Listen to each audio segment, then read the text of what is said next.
that's your two main things you have to understand. You have to understand your perfection of wisdom and your emptiness in this prajna paramita. Prajna paramita means perfection of wisdom. It also means this JNA means the wisdom. That's the wisdom in her name, JNA. Pra means forward, para means the other shore, mita, ita means coming and going. So this name has multiple meanings. And perfection of wisdom means prajna paramita as well. And what is the perfection of wisdom? The perfection of wisdom is realizing emptiness. So everything is in her name. Her name is very powerful, and everything is coded in her name. Like Jesus Christ, Yeshua means savior, so his name literally means savior. Similarly, Prajna Paramita's name means perfection of wisdom. And what is the perfection of wisdom? It's emptiness. So it's written in the name. And what does the perfection wisdom do? It takes you to the other shore. Paripati, para. So it takes you to the other shore. What takes you to the other shore? Wisdom. So it's like that. So everything is there. So you have to understand it like that. So spirituality is not your mumbo jumbo science fiction. It's real. And during the tribulation, you'll get to experience real spirituality, because we have been very heavily programmed into education, science, technology, and consumerism. On all of that, you will have the opportunity to strip all of that and be a true spiritual person and gain your true spiritual identity and learn these beautiful, beautiful knowledge. That is what a human being is about this type of knowledge. And we need to know this, and not just be a consumer that is buying another toaster and is thinking about another toaster or thinking about washing machine, what washing machine to buy. You want to think about prajna paramita. You want to think about perfection of wisdom. You want to think about emptiness. You do not want to think about washing machines and toasters. That's not who you are. That's the programming that we have to overcome. And the mark of the beast will also teach you about branding. So like when they put like technology inside your body, or they put a tattoo, they like brand you and own you with the mark of the beast. You will realize all this world with consumerism, all the branding, like all the different brands that there is, it's all to do with Satanism. It's all to do with branding. And you will realize that as well. And you will know that different companies own like apples and pears and pear juice. Those are all branding. Those are all like claiming the creation of our Father and never giving credit to our creator, but taking all the credit. It's like, look, we made all this orange juice. Look, we made all this orange juice. Look, we created all this apple juice, and selling you. And we are like, wow, apple juice, orange juice. Look at all these organic apples. Wow. But those things are all created by our Father. And we have never given credit to Father. And we are not meant to be branding anything. We are not meant to be branding oranges, apples, bananas, banana juice, pineapple juice. We are not meant to be branding all that. So you will see that during the mark season that Satan will take that same consumer model, which is like branding apples, branding apple juice, branding pineapple juice, pineapple cream, whatever. All of that branding, you will see that applied in your own body. So they will want to brand you as well and pull you into the consumerism world, or totally own you and brand you. Like he owned apples and bananas, he'll want to own human beings, and he will want to put a tag and brand you as well. So all of these things, they are there for a reason. And this is your Vajrayana path, and you have to understand it this way, which is the highest knowledge. And it is not your everyday life, like you go to work and you earn some money and you're told what to do and you earn some money. That's basically Hinayana. And you go to the shopping mall and buy fruit and vegetables. That's not the life we are living, actually. We are living in a very supremely intelligent world, and which has been dumbed down or retarded by the satanic system. Consumerism, science, technology has retarded the human system. So you have to not buy into that and break free from that. Otherwise, that will really take you to hell. And I cannot explain what you will have to go through if you do not uncover and unveil this reality through disclosure and scriptures and perfecting your wisdom. It's unfathomable, like to go to the lake of fire. Like, just go read the book of Revelation and see what all the punishments are, because they say our Father in heaven, his punishment is worse, more evil than Satan. So Father's ultimate judgment will be more evil. It'll be like so deadly. So you do not want to be in the wrong side of Father. You do not want to go against creation. You do not want to go against our Father's love and generosity and glory. You do not want to go against life. So you want to be in the good side of Father, because you do not want to experience his wrath, because it is nothing compared to what Satan will do to you. A Father's wrath will be exponentially more than what Satan will do to you. So you want the best thing you want to do is struggle for a little bit during the tribulation and not struggle eternally, because Father can make you suffer for real, and Father can make you suffer eternally. But Satan cannot do that, because Satan's time is short. As it is written in the book of Revelation, his time is very short. And your negative experience with Satan will be very short as well. But if you go against Father, your punishment will be very long, because the Father's rulership is eternal. So think about that. So this is what you want to go through during the tribulation, is the Prajna Paramita that will allow you through the gate that is Christ, and you have to perfect your wisdom, and you have to realize emptiness. So anything you do is you don't expect anything in return. Like when you practice emptiness, it's like you do not expect anything. Like you're doing all this and you're like, where is my reward and where is my rapture? You're not doing that. So when you operate through emptiness, you actually get rid of all of the wants and needs and desires. You just practice with emptiness. You don't care if you rapture or don't rapture. You just practice disclosure. You practice the perfection of wisdom through learning disclosure, learning scriptures, learning spirituality. You just do all of these things and not beg and not scream and shout. It's like, where's my disclosure? Where is my reward? Why isn't Father rapturing me to heaven? Why is Father giving me all this punishment? Where is Jesus Christ? You don't have that attitude when you practice with emptiness, because you practice with emptiness. You're not expecting anything. And that's what Christ and Father want you to do, is practice with emptiness and not moan and whine and fight and argue, expect and have attachment and hold on to ideas and it's like, give me my reward, not like that. You want to practice with emptiness, and that's how they want you to do it. That's how Christ and Father wants you to do it.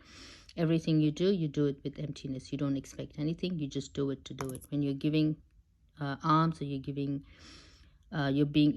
gifts, anything you're giving, you're not expecting something. Oh, I'm going to give you a gift because I want a favor from you. You don't want to practice it that way. That's incorrect. That will take you to hell. You want to give you want to give with emptiness. There's no receiver, there's no gift, there's no you. You want to give that way, with total emptiness. You want to give freely, with nothing. You don't want to expect anything back from that. So that's how you want to practice. You don't practice with expecting something. You practice just unconditionally. You practice with emptiness. So that's what Father wants, and that this is basically the greatest tool, the greatest medicine is emptiness. And when you come from this place, you will go straight to heaven, because you do not have any ill will in your heart. You do not have ulterior motives. You do not have expectations. You're not looking for money, reward, titles, positions. I want to rule the kingdom with Christ. You're not looking for any of that, but you're just practicing with emptiness. You're just practicing because you know it's good, because you know it's the right thing, because that's who you want to be. You want to be the child of God, and you're just practicing. And that's what you want to do. So emptiness is like the highest intention, or the highest thought, or the highest process, or the highest system that you want to practice everything. So in the tribulation, you want to practice with emptiness and realize emptiness through the perfection of wisdom. So when you're doing all this, when you're practicing generosity, moral conduct, you're practicing emptiness. You're not practicing patience. You're not practicing meditation. You're practicing emptiness, because all this will lead you to emptiness. When you practice meditation, you're not looking for enlightenment because you're not looking for anything. You just want to practice with emptiness. You don't expect anything, so you're practicing with emptiness. When you're putting in a lot of effort, you're not waiting for Jesus Christ to pay you, but you're practicing with emptiness. You just practice. So anything you do, you're practicing patience with emptiness, moral conduct, all of this, you're practicing emptiness. You're not practicing these things. These are just tools. So the ultimate, the base is emptiness, or your goal is emptiness. So you want to get there. So that's how you practice it. So this is the ultimate medicine. Emptiness is the ultimate medicine, or the ultimate way and system to get things correct.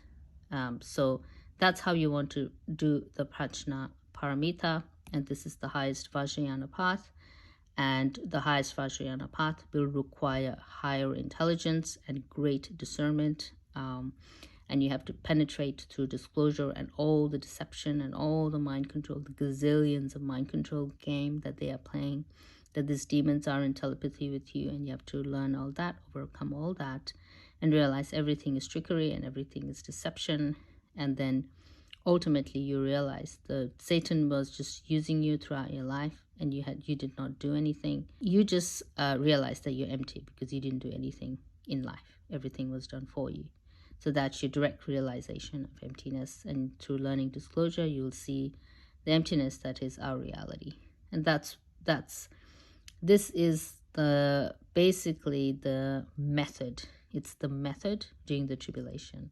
And if you do this, you will be successful. You will go through the gate that is Christ. If you don't do this, if you don't unveil this reality, and if you don't learn the scriptures, and you're just like, oh, it's so hard, God is evil, all that, you will go to hell. Because God is not evil, Satan's evil. You have to see that God is not evil, that Satan is evil. Satan's making God look evil. So you have to realize that and understand that. So this will be a system that you follow. This is like the easiest way to explain it. If I just have to put it down in the simplest format, this is what's going on, and this is what will be happening. And why are we doing perfection of wisdom? Why are we doing wisdom emptiness? Why are we doing the perfection of wisdom? Because we live in a great deception. So Satan is about the great deception. Everything he's done is a lie. Everything is deceit. Everything is deception. So to overcome deception, we use perfection of wisdom. So Satan has perfected deception. We perfect wisdom. And to overcome the great deception that is Satan, we perfect wisdom. So that's why we are doing the Prajna Paramita. Father has picked the Prajna Paramita, perfection of wisdom, to realize emptiness. Why? Because of Satan, the great deceiver. Satan, who deceived the whole world, as it is written in the book of Revelation. He is the father of lies. And he is born a liar, and he is a liar, and he is the father of lies, as Jesus Christ has said. So because of all the lies and all the deception that Satan is, we have to perfect wisdom. And that's why this particular system is chosen, or this particular system was designed from the beginning, because Father taught all this, Buddha taught all this. He turned the first wheel of Dharma, second wheel of Dharma, and the third wheel of Dharma. The third wheel of Dharma is the Vajrayana. And in the Tribulation Vajrayana, we are doing this. We are doing the highest knowledge. And in Buddhism, emptiness is the highest knowledge. It's the highest thing everyone wants to achieve, emptiness. So in the Vajrayana, we are naturally in the highest. And the highest is emptiness, and we have to realize emptiness because it's the third wheel of Dharma. It's the end times. It's the most difficult learning that we have to do. So to overcome the most difficult deception, that is the dragon, serpent, Satan, we have to perfect wisdom. And that's why Father designed this system, or this system was created, because they knew Satan was going to deceive the whole world, and we are going to be living in this massive deceptive lie.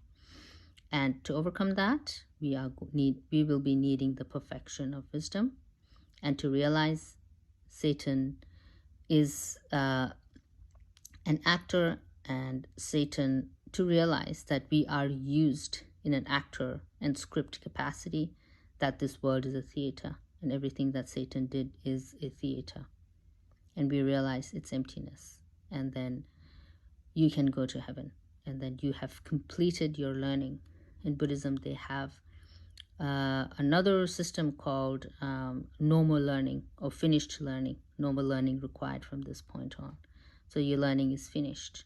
So that is when you get to emptiness. And when you have perfected the use of skillful means and wisdom, and you have attained your yabhyam, your non-dual tantra, or your non-dual, you have achieved the non-dual state because you have used those two appropriately and you have realized emptiness. And that's your last stage. Your non-dual stage is your last stage, which is the yabhyam. So all of these things are there in place, perfectly designed there, so you can learn a lot from Buddhism, and not just philosophical ideas of peace and happiness, but a systematic process. And without doing these exact things, sometimes it will be a little bit tricky to just chase after happiness without knowing disclosure, to chase after God without knowing the scriptures. That's ignorance. You have to know God, you know the scriptures. To know Buddha, you know the scriptures. To know Christ, you know the scriptures. To know our Father in heaven, you know the scriptures. To know Satan, you know disclosure. So all of these things you have to know. It is right in front of us. It's in our world. We live it, we breathe it. It's not difficult. We live and breathe these things. So when you learn it, it becomes second nature and very easy. So perfection of wisdom to overcome the great deception that is Satan.